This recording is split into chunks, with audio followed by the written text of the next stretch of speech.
빌레필드 교회 성도 여러분 안녕하십니까? 이재용 목사입니다. 지금까지 제가 녹화된 영상을 보니까 얼굴이 너무 귀신처럼 허옇게 나오더라고요. 그래서 조명을 껐습니다. 조명을 끄니까 좀 더 자연스럽게 좀 나올 것 같습니다. 그렇고 또 오늘 지금 제가 녹화하고 있는 그 약수교회에서 부흥회가 있어서 오늘 조금 빨리 끝내야 됩니다. 그래서 아마 설교가 오늘 조금 짧지 않을까라고 생각을 합니다만 빨리 끝내야 되죠.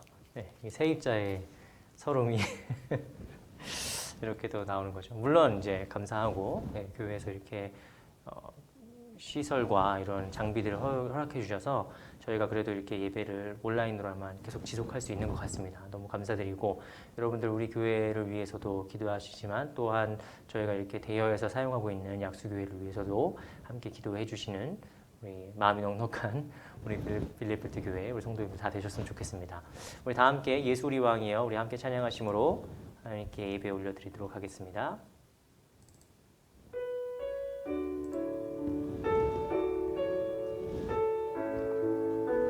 예수 우리 왕이여 예수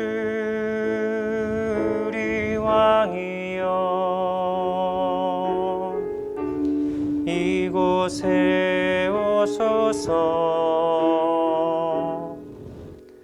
보좌로 주여 임하사 찬양을 받아 주소서 주님을 찬양하오니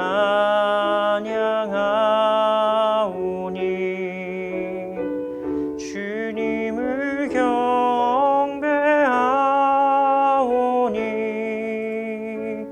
왕이신 예수여 오셔서 좌정하사 다스리소서.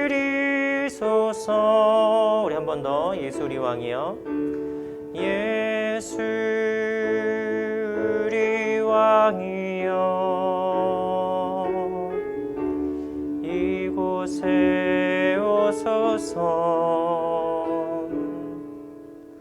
보좌로 주여 임하사 찬양을 받아 주소서 주님을 찬양하오니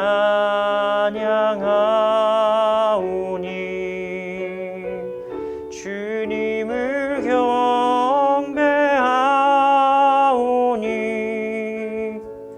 왕이신 예수여 오셔서 좌정하사 다스리소서.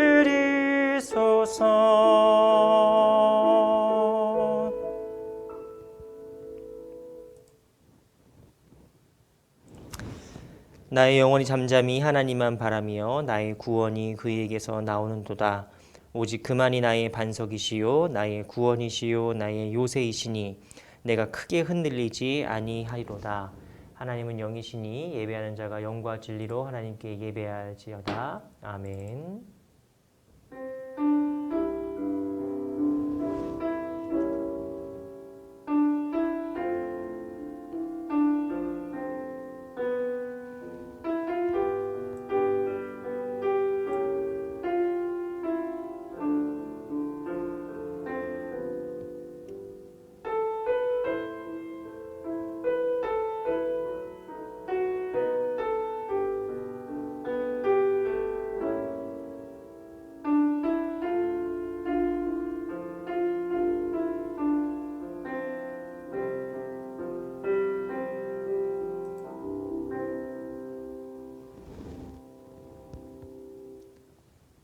우리 다 함께 이 시간에 잘못됐습니다. 죄송합니다. 우리 다 함께 이 시간 찬송가 14장 우리 찬양하심으로 하나님께 영광 올려드리겠습니다.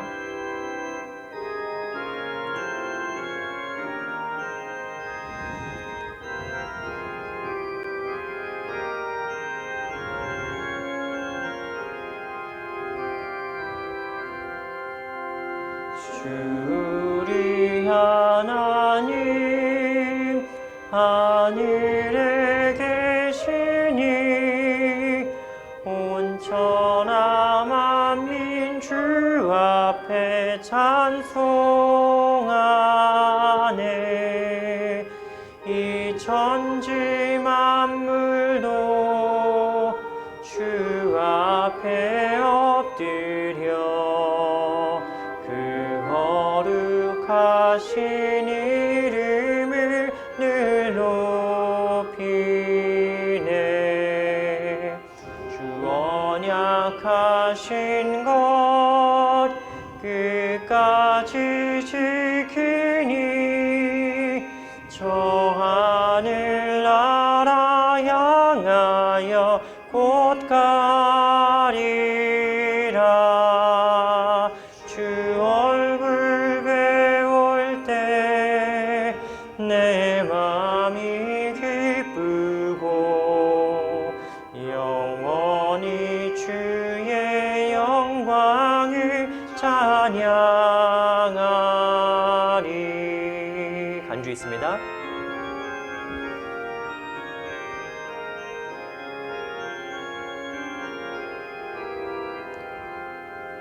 왕의 왕 되신 주 하늘에 계시니 이 세상 죄악 이기신 구주 예수. 저 천군 천사들 주옹이하고서 성도 함께 영원히 늘 섬기네. 성삼위일체께 승리한 무리들 다 기쁜 소식 높여서 감사드려. 창조주 하나님 내 주님 되시니 주 앞에 나도 엎드려 경배하네.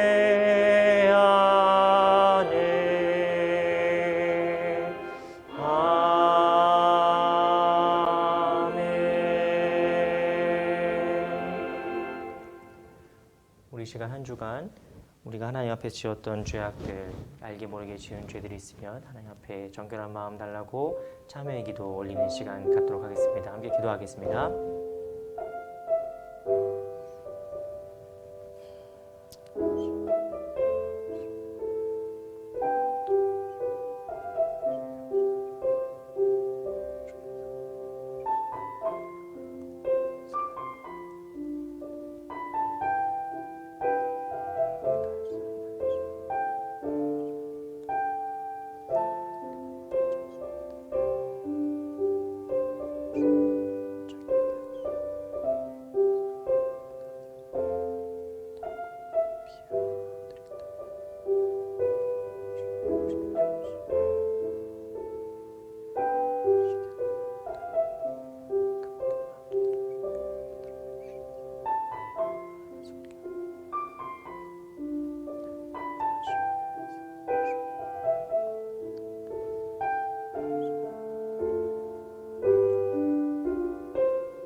그러므로 이제 그리스도 예수 안에 있는 자에게는 결코 정죄함이 없나니 이는 그리스도 예수 안에 있는 생명의 성령의 법이 죄와 사망의 법에서 너를 해방하였음이라. 아멘.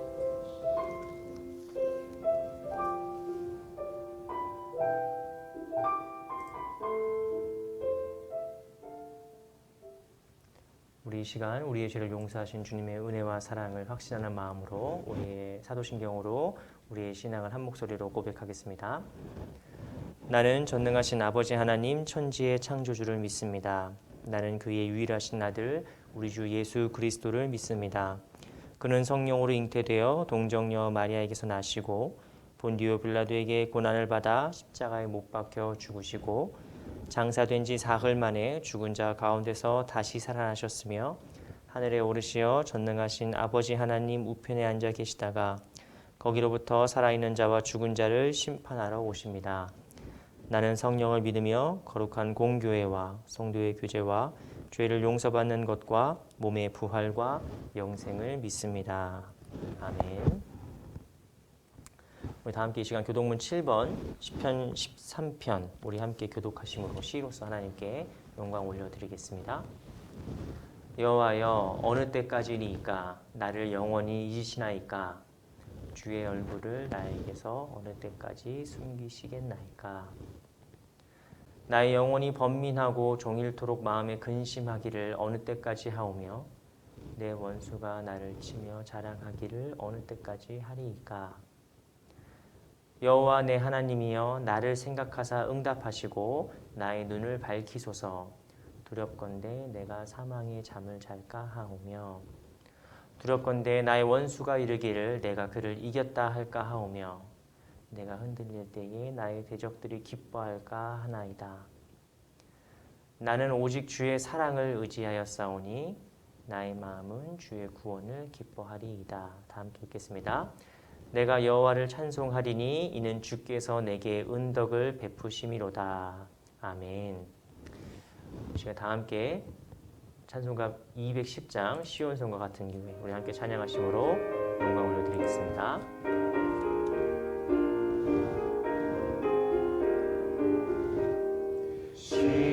시온성과 같은 교회 그의 영광 한없다.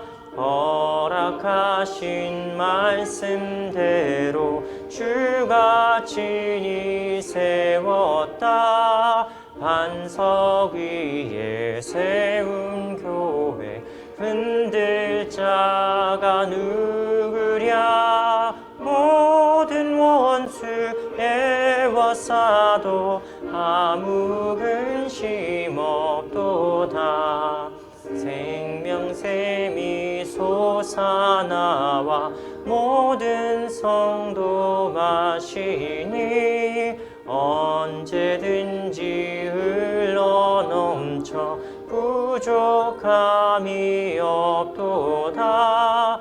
이런 물이 흘러가니 목마를 자 누구랴. 주의 은혜 풍족하여 넘치고도 넘친다. 간주 있습니다.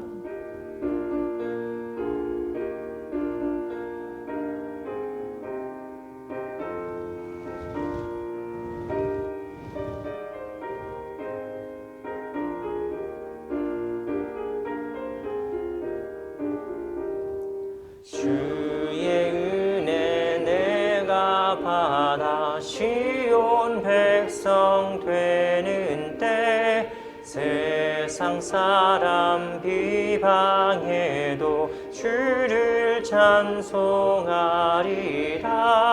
세상 헛된 모든 영광 아침 안개 같으나 주의 자녀 받을 복은 영원 무궁하도다.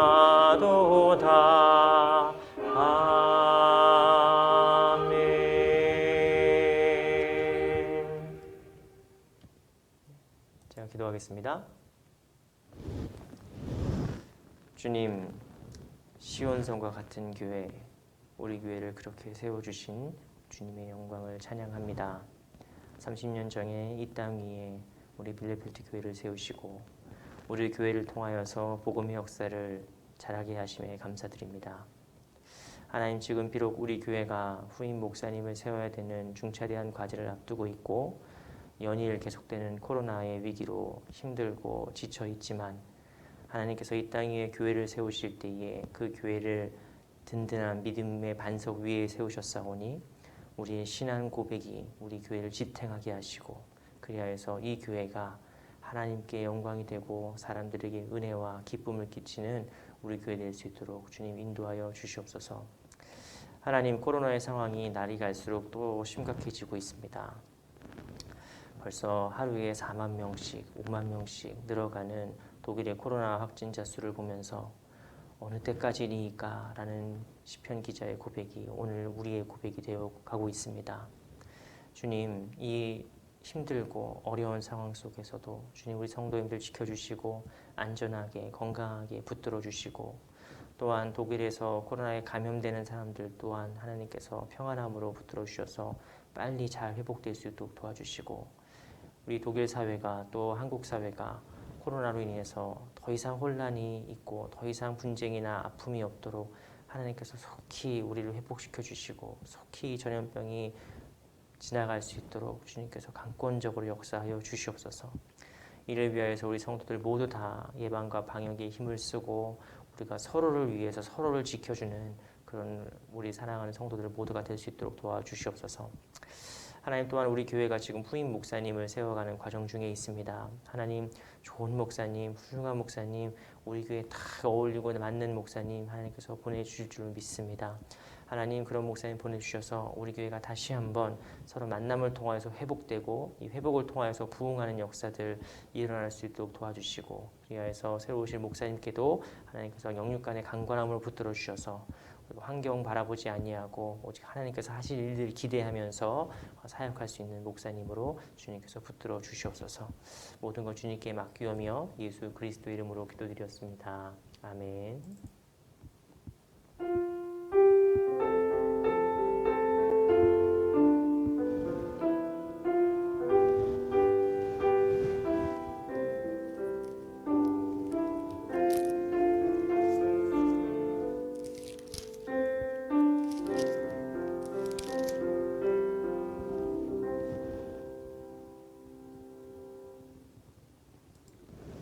네, 오늘 하나님께서 우리에게 주신 말씀은 신약성경 사도행전 24장 10절에서 23절까지 말씀입니다. 신약성경 사도행전 24장 10절에서 23절까지 말씀 우리 함께 봉독하실 때에 살아계신 하나님께서 오늘 우리에게 은혜 주시기를 원합니다. 함께 천천히 읽도록 하겠습니다. 이 순서가 죄송합니다. 네, 함께 읽도록 하겠습니다. 총독이 바울에게 머리로 표시하여 말하라 하니 그가 대답하되 당신이 여러 해 전부터 이 민족의 재판장 된 것을 내가 알고 내 사건에 대하여 기꺼이 변명하나이다. 당신이 아실 수 있는 바와 같이 내가 예루살렘에 예배하러 올라간 지 열 이틀밖에 안 되었고 그들은 내가 성전에서 누구와 변론하는 것이나 회당 또는 시중에서 무리를 소동하게 하는 것을 보지 못하였으니 이제 나를 고발하는 모든 일에 대하여 그들이 능히 당신 앞에 내세울 것이 없나이다. 그러나 이것을 당신께 고백하리이다. 나는 그들이 이단이라 하는 도를 따라 조상의 하나님을 섬기고 율법과 선지자들의 글에 기록된 것을 다 믿으며 그들이 기다리는 바 하나님께 향한 소망을 나도 가졌으니 곧 의인과 악인의 부활이 있으리라 함이니이다. 이것으로 말미암아 나도 하나님과 사람에 대하여 항상 양심의 거리낌이 없기를 힘쓰나이다. 여러 해 만에 내가 내 민족을 구제할 것과 재물을 가지고 와서 드리는 중에 내가 결례를 행하였고 모임도 없고 소동도 없이 성전에 있는 것을 그들이 보았나이다. 그러나 아시아로부터 온 어떤 유대인들이 있었으니 그들이 만일 나를 반대할 사건이 있으면 마땅히 당신 앞에 와서 고발하였을 것이요 그렇지 않으면 이 사람들이 내가 공회 앞에 섰을 때에 무슨 옳지 않은 것을 보았는가 말하라 하소서. 오직 내가 그들 가운데 서서 외치기를 내가 죽은 자의 부활에 대하여 오늘 너희 앞에 심문을 받는다고 한 이 한 소리만 있을 따름이니이다 하니 벨릭스가 이 도에 관한 것을 더 자세히 아는 고로 연기하여 이르되 천부장 루시아가 내려오거든 너희 일을 처결하리라 하고 백부장에게 명하여 바울을 지키되 자유를 주고 그의 친구들이 그를 돌보아주는 것을 금하지 말라 하니라. 아멘. 네, 오늘 말씀 조금 길었지만 우리가 사도행전 말씀 함께 살펴보고 있습니다. 올해 사도행전 말씀을 천천히 보고 있는데 사실 많이 건너뛴 것들이 많죠. 왜냐면 이게 구절구절별로 강의를 하려다 보니까 이게 너무 방대해지고 1년이 지나도 끝나지 않을 것 같고 하기 때문에 사건 중심으로 이제 우리가 말씀을 그동안 보았습니다. 그래서 거의 매주 사도행전 말씀을 한 장씩 거의 본 것 같아요. 그래서 그 때에 따라서 약간 앞뒤로 왔다 갔다 한 적도 있긴 하지만 우리가 사도행전에 나오는 말씀들을 거의 한 장에 나오는 어떤 사건을 중심으로 말씀을 살펴보고 오늘 우리의 상황에 맞게 생각해보는 시간을 갖고 있습니다. 그런데 특별히 24장부터 이제 26장까지 말씀은 우리가 사도행전을 읽을 때 가장 좀 불경한 표현이 될 수 있겠지만 가장 재미가 없는 부분일 수 있습니다. 왜냐하면 24장부터 26장까지는 사도행전이 계속해서 이제 재판을 받고 고발을 받고 또 변호를 하는 그런 내용이 반복되거든요. 그래서 사도행전을 읽다가 뭐 계속 똑같은 말이 나온 것 같고 뭐 누가 뭘 고발하고 이러는지 뭐 헷갈리기도 하고 뭐 그렇습니다. 그래서 지금 저도 고민이에요. 이거를 원래는 올해까지 사도행전을 계속 말씀을 지켜보려고 하다가 24장부터 26장까지 계속 이렇게 반복되는 그 변호와 고발 사건, 재판 과정이 나오고 그리고 27장에서 우리가 유르골라 그 광풍 사건을 예전에 한번 또 말씀을 이미 전했었고 해서 사도행전 24장부터 26장까지 말씀을 계속 좀 살펴볼까? 아닐까? 이런 것들 조금 더 고민하고 있습니다. 그래서 뭐 그거는 제가 알아서 하겠고요. 네. 가장 중요한 것은 이것이죠. 24장부터 26장까지 계속 반복돼서 나오는 사도 바울이 이제 고발 사건, 그리고 재판 과정, 자신을 변호하는 사도 바울, 그리고 또 이제 다시 번복되는 재판, 뭐 이런 것들의 이 계속되는 과정을 보면서 우리가 그냥 단순히 똑같은 얘기 같은데 뭐 지겹다라고 생각할 수 있지만 우리가 여기서 주목해서 봐야 되는 것은 사도행전 우리가 어떤 관점으로 보자고 했습니까? 주님의 약속이 성취되는 과정. 주님의 약속이 어떻게 성취되는가? 라는 과정으로 보자고 말씀을 드렸습니다. 그래서 온갖 인간적인 박해와 인간적인 방해와 그런 사람들의 그 간섭과 개입에도 불구하고 성령님을 통해서 복음의 역사가 계속 확산되는 것을 우리가 보았지요. 그래서 어느 정도냐면은 스데반이 처음으로 순교를 당했을 때 교인들이 예루살렘에서 뿔뿔이 흩어졌지만 이를 통해서 오히려 복음이 더 확산되는 결과로 나오지 않습니까? 그래서 하나님의 역사는 합력하여 선을 결국 이룬다. 이거를 사도행전을 우리가 읽으면서 꼭 봐야 되는 관점입니다. 그렇지 않고 말씀을 쭉 이렇게 인물 중심으로 보거나 사건 중심으로 보다 보면은 자칫 놓쳐버려요. 그래서 사도 바울은 훌륭하시니까 왜 우리 목사님은 사도 바울 같지 않을까? 왜 우리 목사님은 베드로 같은 분이 없을까? 뭐 이런 거를 생각하게 보면은 이제 제가 할 말이 없어지는 거죠.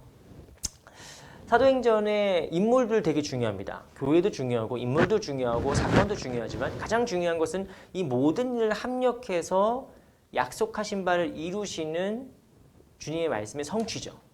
예수 그리스도의 말씀의 성취. 그것을 볼 수 있어야 되는데 오늘 24장부터 26장까지 계속 반복되는 바울의 재판 과정을 우리가 보면서 무엇을 볼 수 있어야 되느냐? 바울 참 말 잘하네. 진짜 말 잘한다. 뭐 이런 거를 보려고 우리가 말씀 보는 게 아닙니다. 바울은 지금 외형적인 형식으로는 남들이 봤을 때는 바울은 지금 재판을 받고 있는 중이고 변호를 하고 있는 중인 것처럼 보이지요. 하지만 이 내용적인 측면으로 들어가 보면 바울은 지금 복음을 증거하고 있습니다. 재판 과정 중에서도 복음을 증거하고 있습니다. 이게 놀라운 사실이죠. 이게 놀라운 사건입니다.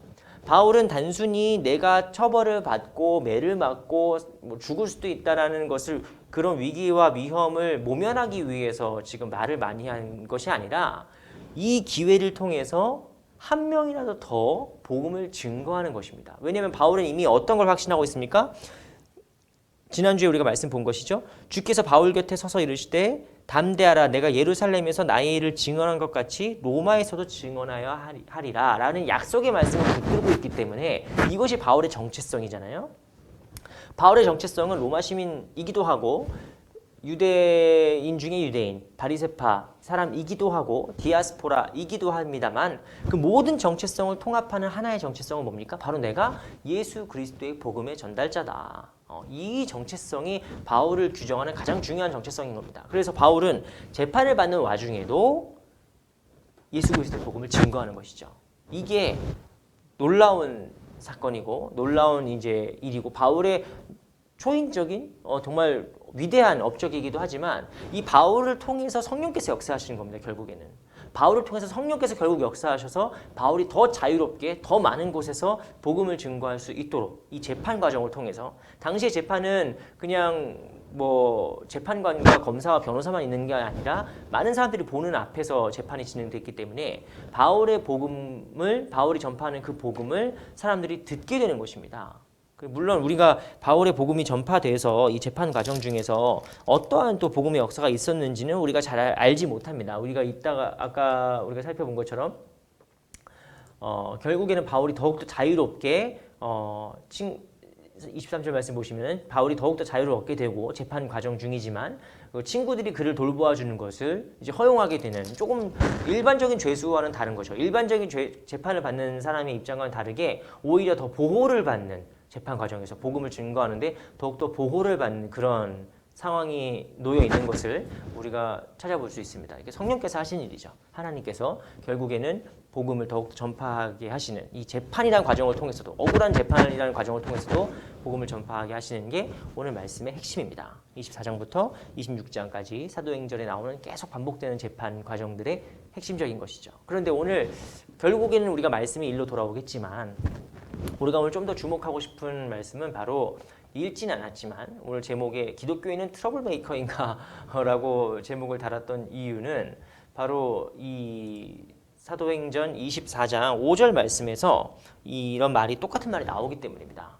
그러니까 24장이 어떻게 시작되냐면은 대제사장 아나니아가 장로들과 변호사를 함께 데리고 와서 총독 앞에서 이제 재판을 받는 시작, 그 재판을 받는 과정, 이제 고발을 하는 그 시작이 나옵니다. 그래서 더둘로라는 이제 이 변호사가 총독 앞에서 이렇게 얘기를 하는 거죠.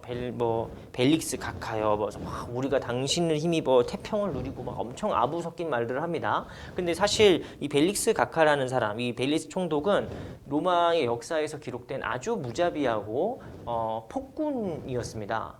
누가 봐도 폭군인 사람인데 이 사람을 향해서 이 더둘로 사람이 막 아부를 하면서 아첨을 하면서 이제 잘 보이려고 하는 것이죠. 그래서 이제 쭉 얘기를 하면서 5절 말씀에 사도 바울이 이렇게 평가합니다. 우리가 보니까 이 사람은 전염병 같은 사람이다. 옛날 개역 한글 성경에는 연병 같은 이다 뭐 이렇게 표현되어 있는데 전염병 같은 자다. 천하에 흩어진 유대인들을 다 소요하게 한다. 더 시끄럽게 하고 더 막 분란을 일으키는 사람이다. 그리고 나사렛 이단의 우두머리다 라고 평가합니다. 그러니까 예수님이란 말도 쓰지 않아요. 예수님을 따르는 그리스도인들의 우두머리다 이런 말도 쓰지 않고 나사렛 이단이다 이렇게 표현을 해버리는 거죠. 그런데 이 전염병 같은 자다라고 했을 때 독일 성경에서는 쉐들리시라고 써 있어요. 그러니까 뭔가 해를 끼치는 자다. 에아이스 쉐들리시. 자기가 볼 때. 그런데 이제 영어 성경에서 특히 NIV 같은 성경을 보시면은 우리가 보니까 이 사람은 트러블 메이커다라고 번역을 해놨습니다. 근데 저희가 볼 때는 전염병 같은 자다라는 말도 되게 어감이 세지만 트러블 메이커다라는 말도 우리한테 이해가 가장 좀 이렇게 확 와닿는 그런 말씀이길래 제목을 이렇게 가져와 봤습니다. 여러분들은 이제 교회를 다니시면서 얼마나 교회에 다니는 분들이 욕을 먹는 거를 이제 보고 들으셨는지 모르겠습니다. 참 욕을 많이 먹죠. 제가 목회를 할 때 한국에서 이제 청년부 목회를 할 때 한 청년이 저랑 동갑인 청년이었는데 여자 청년이었는데 아버지 어머니가 이제 예수님 믿지 않으셨어요.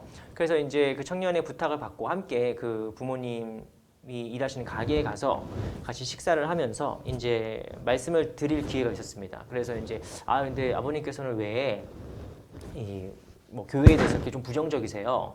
왜 이렇게 좀 신앙 말씀 나눠보니까 되게 신사적이고 좋으신 분이더라고요. 그런데 딸이 교회를 가는 거에 대해서 되게 강하게 반대하시고 막 문도 잠가버리고 그럴 정도로 좀 그러셨던 분이라 제가 이제 조심스럽게 말씀을 드렸습니다. 근데 그분께서 말씀하시기를 교회 다니는 사람들한테 참 많이 사기를 당해봐서 교회 다닌다는 것들한테 참 사기를 많이 당하고 참 뒤통수를 많이 맞아봐서 이제 안 믿는다는 거예요. 교회 다니는 애들 치고 말 많고 이제 그 말과 행동이 다른 애들 못 봤다. 말로는 막 얼마든 좋게 얘기하는데 실제로는 아주 애들이 문제가 많다라고 평가하시더라고요. 그래서 이제 그땐 전도사였습니다만 전도사의 한 사람으로서 좀 죄송합니다. 하지만 다 그런 건 아닌데 조금 오해하지 않으셨으면 좋겠습니다라고 말씀드렸고 그분께서도 이제 알고는 있다. 그런데 본인이 경험이 좀 그런 개인적인 경험들이 있으셨대요. 근데 몇 년 뒤에 제가 그 교회를 나왔지만 몇 년 뒤에 들리는 소리로는 부모님들이 이제 교회에 한 번씩 나오셨다고 하는 얘기를 들었습니다. 너무 감사하게 말이죠. 하지만 어쨌든 그 교회에 대해서 좀 부정적인 분들이 참 많이 계시죠. 오늘 인터넷에서 뭐 뉴스, 인터넷이 다 맞는 건 아니지만 기독교 관련 뉴스가 나오면은 이제 항상 욕을 먹는 이 목사들, 교회들 항상 욕을 많이 먹죠. 사실 조금 억울해요. 교회가 잘하는 부분들은 하나도 보도가 되지 않고 오히려 이상한 교회들, 그러니까 교회라고 사실 말할 수 없는 교회들을 교회라고 부르면서 그런 목사들을 목사라고 부르면서 이제 마치 전체 교회가 그런 성격인 것이냥 매도하는 건 참 억울한 부분이 있죠. 하지만 이제 오늘날 특히 제가 지금 있는 한국 사회에서는 좀 교회를 트러블 메이커로 보는 시선이 아주 압도적입니다. 예수 안 믿는 사람들 사이에서 말이죠. 제가 얼마 전에 타겟 샤워를 봤더니 타겟 샤워에서는 이번에 에카데 총회장, 그 독일의 교회의 총회장이 이제 여성 그 총회장으로 뽑혔다라는 것이 보도가 되고 이제 그분들의 활동이 이렇게 막 보도가 되더라고요. 그런데 저는 독일에 살면서 제가 뭐 뉴스를 다 챙겨보고 뭐 그러진 않았습니다만 카톨릭에 대해서는 조금 부정적인 뉴스를 많이 봤어요. 물론 카톨릭에서 이제 그런 아동 성폭행, 성추행 이런 문제들이 워낙 큰 사건들이 터졌기 때문에 한 재작년이나 뭐 그쯤 무렵 말이죠.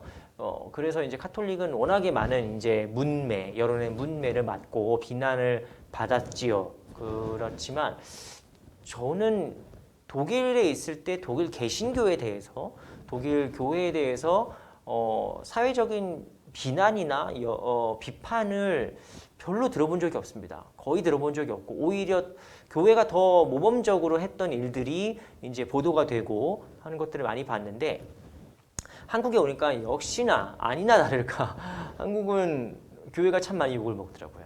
교회가 너무너무 욕을 많이 먹고 특별히 이 코로나 시대 때 교회가 코로나의 마치 원상지인 양 쟤네들이 코로나를 퍼뜨리는 집단인 양 이렇게 매도되는 것들을 참 보게 됩니다. 그래서 제가 아직 교회가 이렇게 정해졌거나 이렇게 사역하는 교회가 지금 그 알아보고 있는 중인데 면접 보고 지금 청빙 과정 중에 있지만 아직 부임한 건 아닙니다. 근데 그 교회에 계신 사역자님들의 말씀을 들어보면은 정말 어려웠대요. 정말 어려웠대요. 우리 교회도 좀 어려웠죠.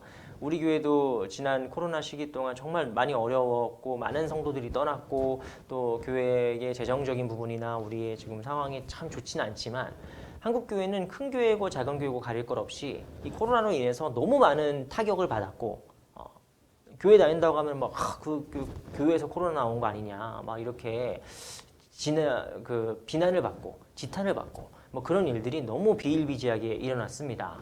제가 아는 그 친한 목사님도 그 교회에서 청년부 수련회를 갔다가 그땐 코로나가 이제 막 확산되기 좀 막 확산될 무렵이었는데 청년부 수련회를 갔다가 거기서 확진자가 나온 거예요.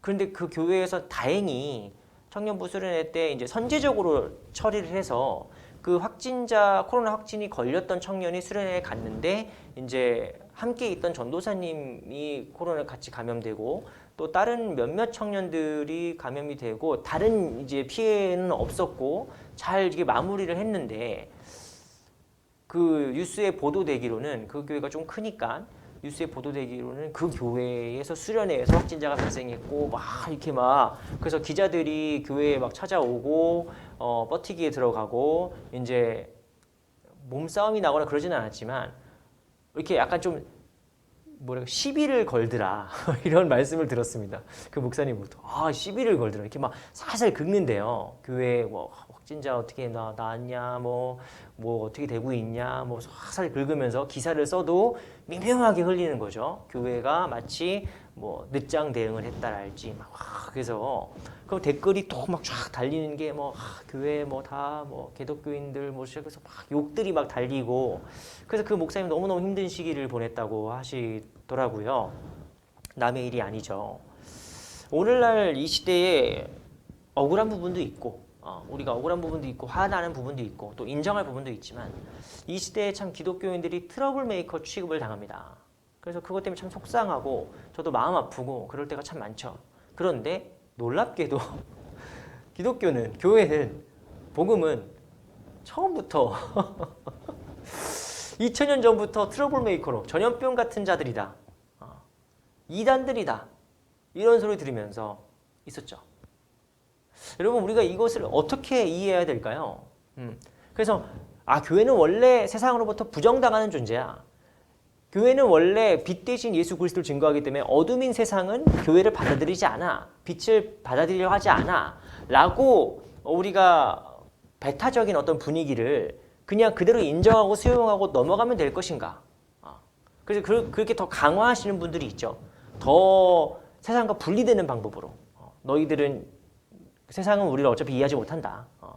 더 분리되는 방식으로 가는 교회들이 있지만 오늘날 기독교인이 교회가 트러블 메이커 취급을 당하는, 전염병 취급을 당하는 이런 세상에서 사도 바울은 어떻게 했는지, 초대교회는 어떤 입장을 취했는지를 우리가 말씀을 통해서 살펴본다면 이 시대를 살아가는 그리스도인으로서 우리의 첫 번째 우리 자존감을 챙기고, 우리가 원래 그런 사람들이 아니다, 자존감을 챙기고, 두 번째로 우리가 세상에 대해서 어떤 자세를 가져야 되는지를 알아볼 수가 있습니다. 그래서 오늘 말씀을 제목을 이렇게 정하고 본문 말씀을 이렇게 이제부터 천천히 살펴보려고 합니다. 결론은 아까 서두에 말씀드린 것처럼 이런 모든 오해와 핍박과 중상모략과 이런 이런 마타도어에도 불구하고 복음은 결국 전파된다는 게 핵심이에요. 하지만 이 사도 바울이 어떻게 교회를 변호하고 자신의 사역을 변호했는지, 그리고 교회가 어떻게 하면 이 트러블 메이커 취급을 당하는 이 세상에서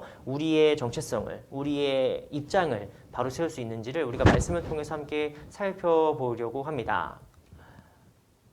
바울이 이렇게 지금 중상모략을 당하죠. 24장 1절부터 8절까지 말씀, 9절까지 말씀 보시면은 바울이 이렇게 중상모략을 당합니다. 그래서 이제 총독이 바울에게 이제 네가 변호를 해봐라라고 얘기를 허락을 하자 바울이 이렇게 얘기하죠. 내가 이제 변호를 하겠다. 변호를 시작하겠다. 그래서 11절 말씀 보시면 내가 예루살렘에 올라갈 때에 열 이틀밖에 안 됐다. 그러니까 너희들이 지금 중상모략을 하는 지금 거짓, 요즘을 치면 이제 가짜 뉴스처럼 이 사람이 이단의 우두머리고요. 하나님의 성전을 더럽혔고요. 막 이렇게 막 중상모략을 하고 있는데 바울이 뭐라고 합니까? 내가 예루살렘에 간 지 12일밖에 안 됐다.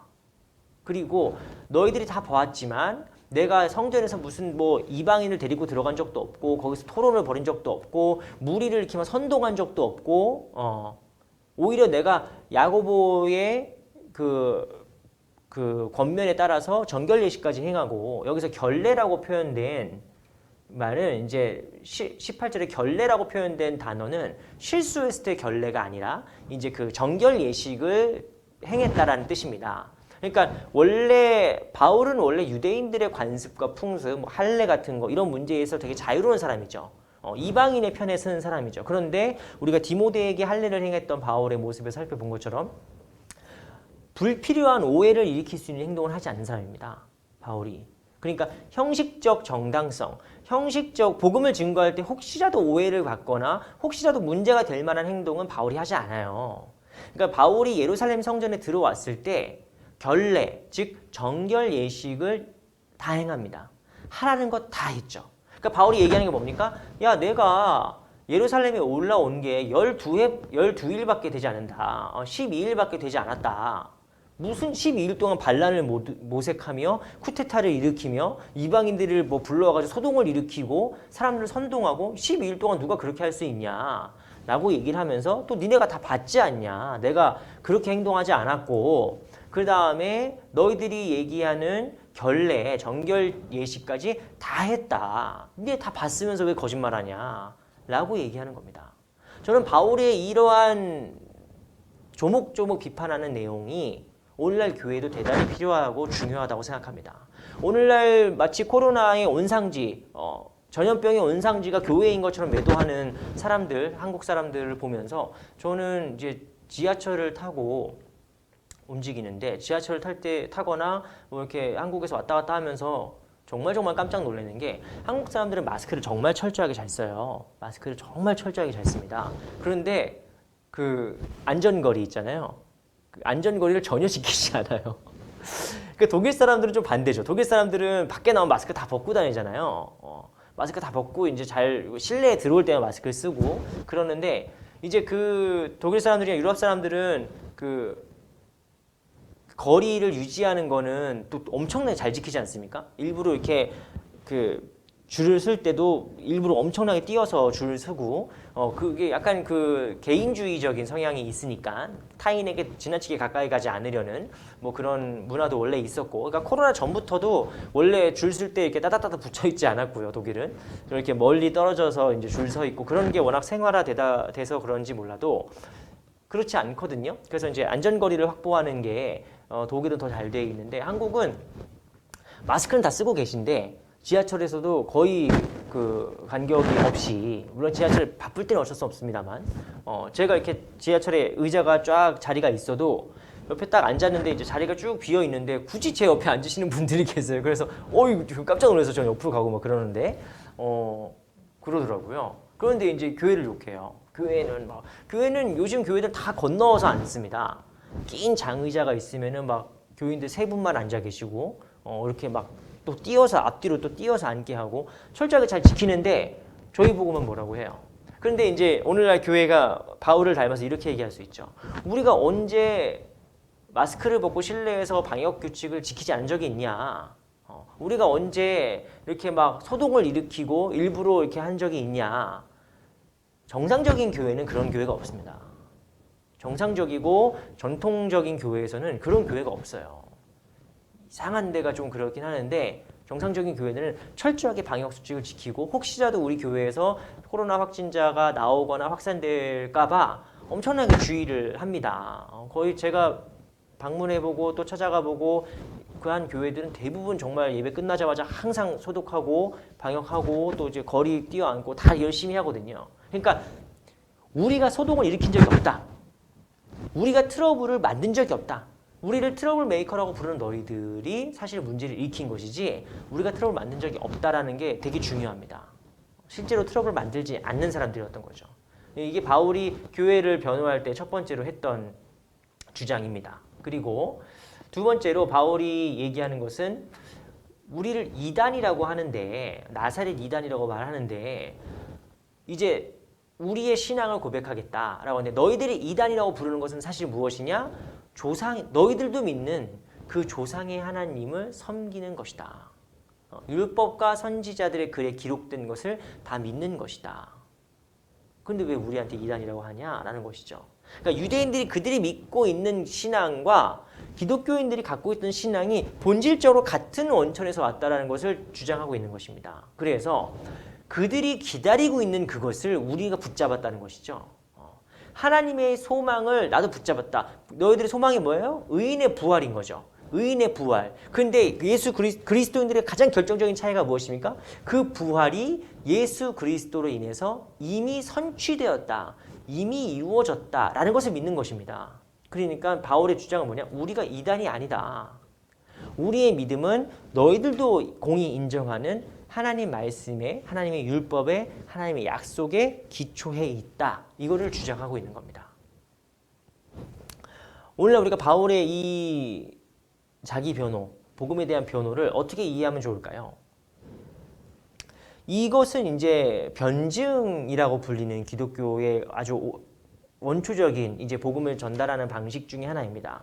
그러니까 복음이라는 게 이단이거나 갑자기 어느 별에서 튀어나온 이상한 사상이 아니라 우리가 쭉 알아왔고 믿어왔던 그 믿음의 바탕을 더 완성시키는 것이다 라고 보는 것이죠. 그러니까 바울은 지금 예수 그리스도의 복음이 너희들이 구약에서부터 지켜왔던 하나님의 언약과 율법의 완성으로서의 예수 그리스도를 변증하고 있는 것입니다.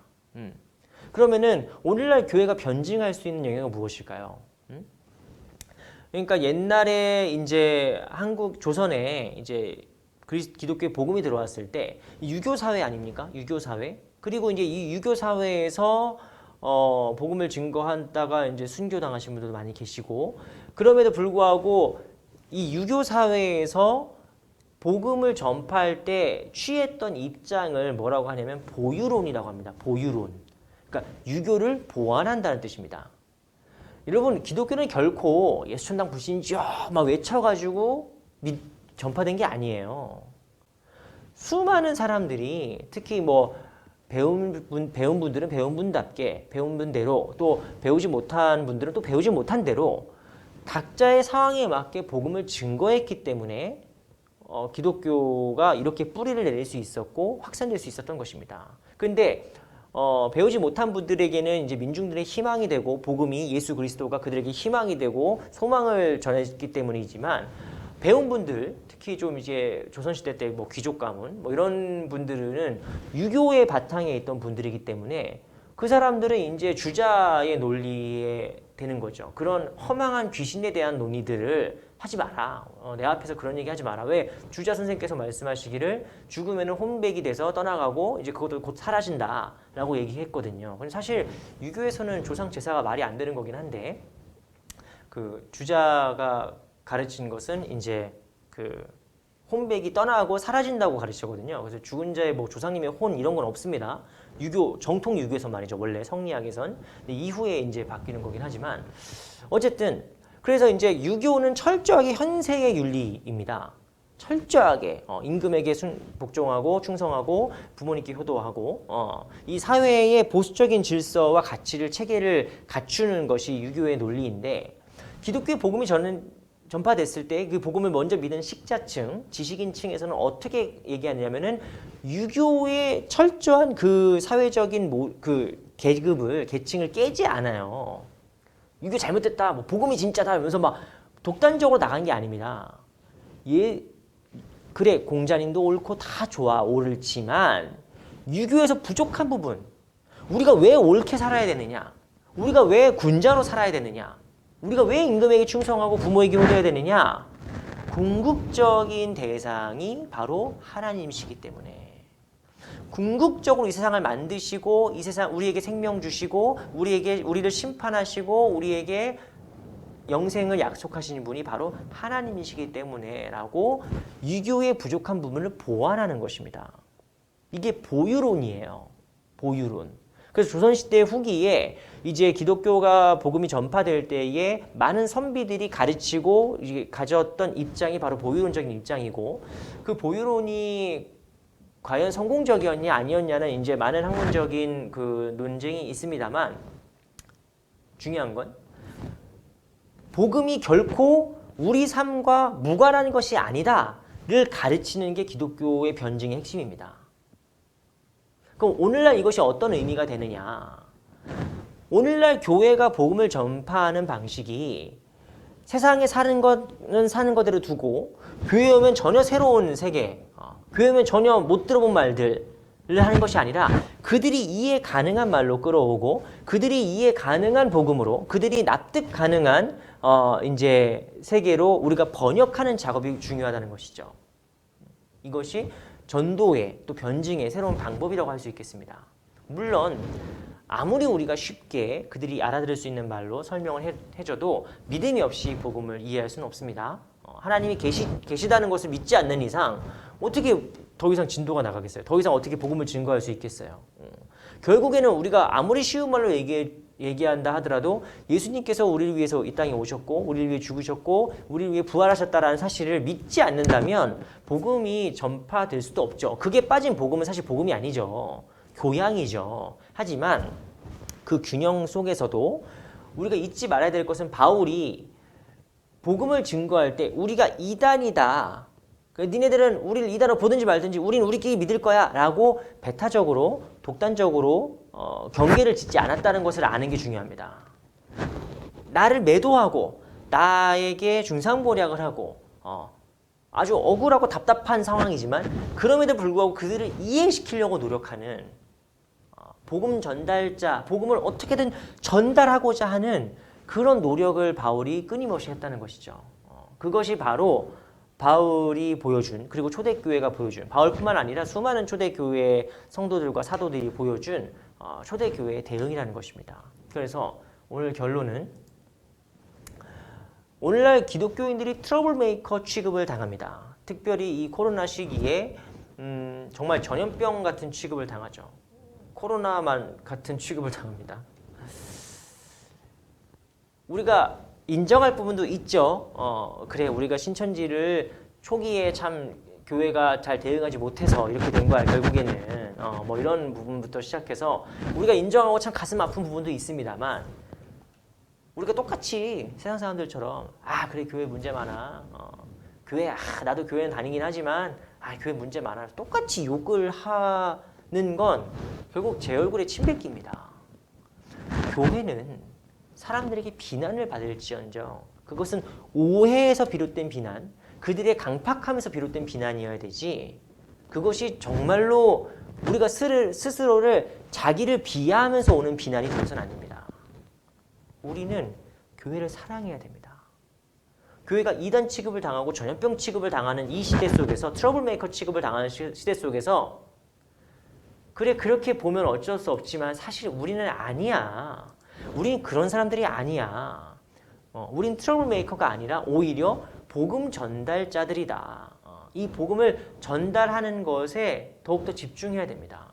그래서 우리가 교회가 세상에서 인정받을 것을 기대할 수는 없겠지만 그들이 우리 보고 막 박수 쳐주고 인정해 주는 날이 올까요? 올까요? 우리가 그런 걸 기대하면서 신앙생활 하는 건 아니지만 우리를 트러블 메이커 취급하고 우리에게 모든 문제를 떠넘기고 우리를 전염병 취급하는 이 세상 속에서 우리가 오히려 이 세상에 더욱더 당당하게 그걸 요즘 유행하는 신학적 용어로는 공공성이라고 합니다. 공공성, 웨픈틀리시카이트예요. 교회가 오히려 당당해질 수 있는 기준들.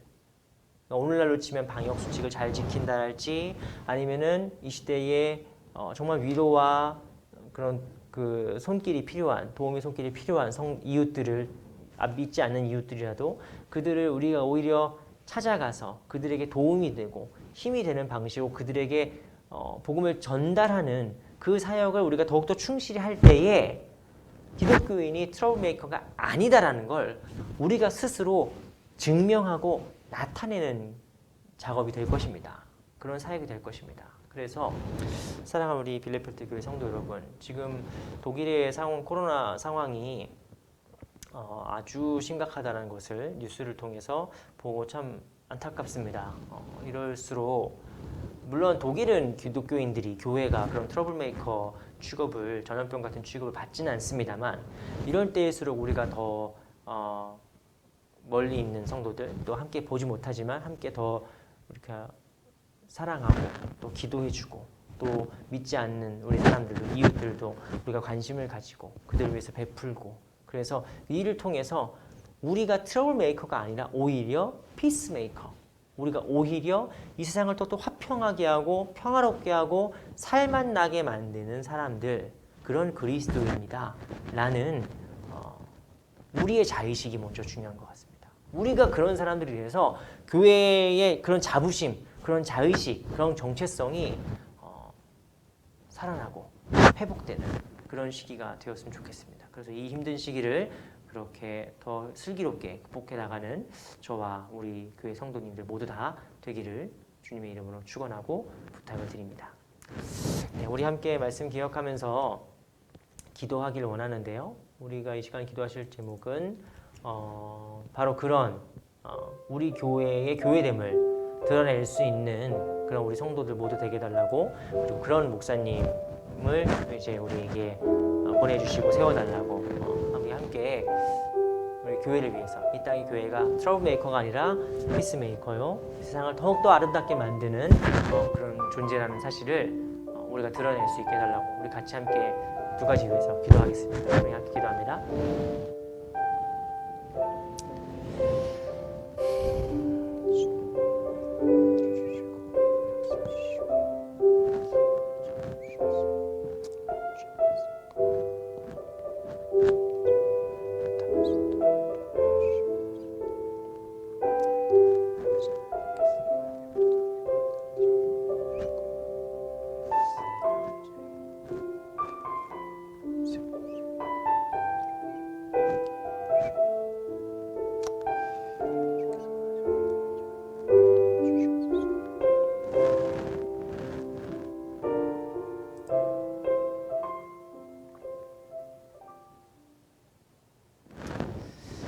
주님, 이 땅에 교회가 비난을 받고 욕을 먹고 조롱을 받는 시대입니다.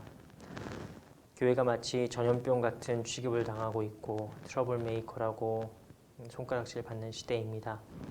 그런 시대에 우리가 자괴감과 패배감에 젖어 있지 않도록 주님, 우리가 사도 바울처럼 우리가 오히려 더욱더 당당하고 공적이고 정당하게 우리 교회가 더욱더 바로 서서 사람들에게 화평을 전하고 그들에게 이 세상을 더욱더 아름답게 만드는데 그런 자의식을 갖는 우리 교회 되게 하시고 그런 사역하는 우리 교회 되게 하시고 또 그런 우리 후임 목사님 꼭 오실 수 있도록 주님께서 친히 인도하시고 힘을 더하여 주옵소서. 모든 걸 주님께 맡기며 예수 그리스도의 이름으로 기도드리옵나이다. 아멘. 네, 교회 소식은 특별한 것이 없고요.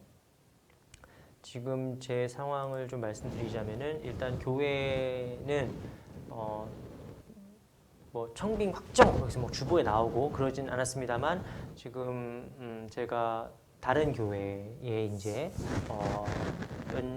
지원을 했고 면접을 받고 이제 담임 목사님께로부터 사역을 내년부터 시작하자라는 말씀을 들은 상태입니다. 그래서 저는 내년부터 이제 다른 교회에서 사역을 하게 될 것 같습니다. 그래서 사역을 하기 전까지 또 우리 교회 후임 목사님 오시기 전까지 이렇게 동영상으로 예배를 녹화하고 하는 사역은 제가 계속하려고 하고 하는데 어쨌든 지금 코로나 확산이 독일에서 더 아주 심각한 상황이라서 당장 예배 모임이 회복되기 좀 어려운 상황인 것도 알고 있습니다만 가능하면 후임 목사님을 통해서라도 이렇게 온라인 예배가 좀 계속 지속됐으면 좋겠어요.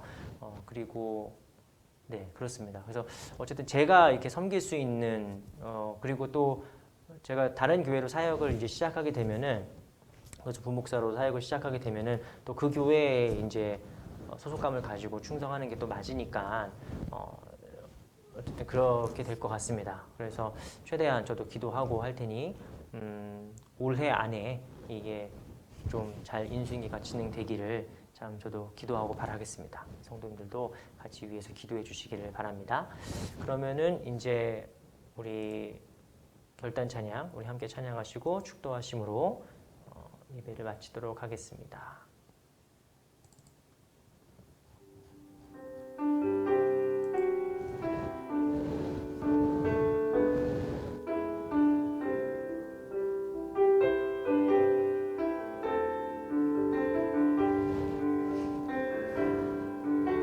내 영혼이 확정되고 내 영혼이 확정되고 확정되어 싸우니 믿음의 눈 들어 주를 바라봅니다. 내 영혼이 확정되고 확정되어 싸우니 믿음의 눈 들어 주를 바라봅니다. 내 영혼이 확정되고 내 영혼이 확정되고 확정되어 싸우니 믿음의 눈 들어 주를 바라봅니다. 내 영혼이 확정되고 확정되어 싸우니 믿음의 눈 들어 주를 바라봅니다.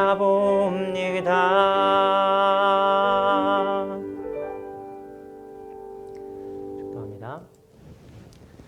이제는 우리 주 예수 그리스도의 은혜와 아버지 하나님의 다함이 없인 사랑과 성령 하나님의 인도하심과 역사하심이 우리의 교회됨을 더욱더 회복하고 우리의 교회됨에 자부심을 갖고 교회를 더욱더 사랑하고 세워가기로 다짐하는 사랑하는 우리 성도들 머리 위에 저들의 학업과 또 사업과 가정과 건강 위에 이제로부터 영원토록 함께 없기를 간절히 축원하옵나이다. 아멘.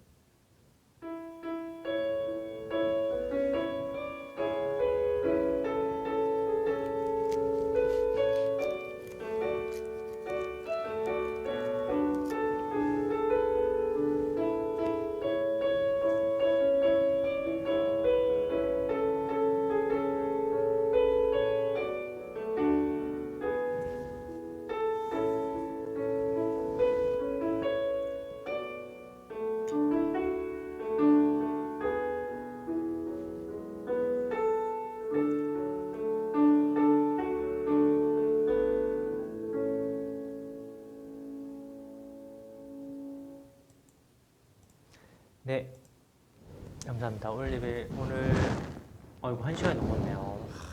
1시간 안에 끝내달라고 하셨는데 빨리 여기서 마무리하겠습니다. 네, 우리 성도님들 모두 건강하시고 평안하시고 네, 내일 위해서 기도하고 있으니까 여러분들도 기도해 주시기 바랍니다. 그럼 오늘 여기서 마치겠습니다. 감사합니다.